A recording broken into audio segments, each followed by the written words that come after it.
Hayotingiz ko'nglingizni to'ldirmayapti, hayotingizni o'zgartirmoqchisiz. Buning uchun hozir ajoyib, oson va yengil, lekin juda ham samarali praktika bilan bo'lishaman.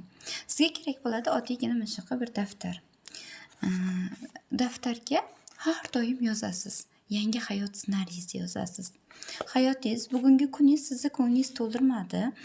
Bundan keyin qanaqa yashamoqchisiz? Ya'ni ertaga qanaqa yashamoqchisiz? Shuni yozasiz.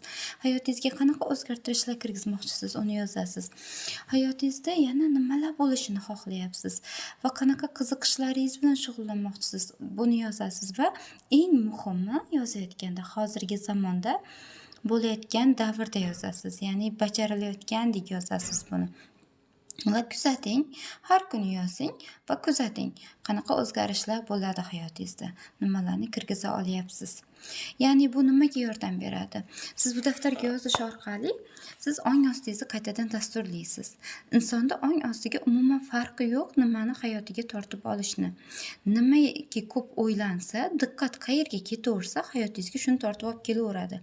Va yozish muhimki, siz mana shunaqa yozib o'tirganingizda sizni ong ostingiz qaytadan dasturlanadi va mana shu vaziyat muhim ekan, buni tortib kirgizadi siz uchun-da.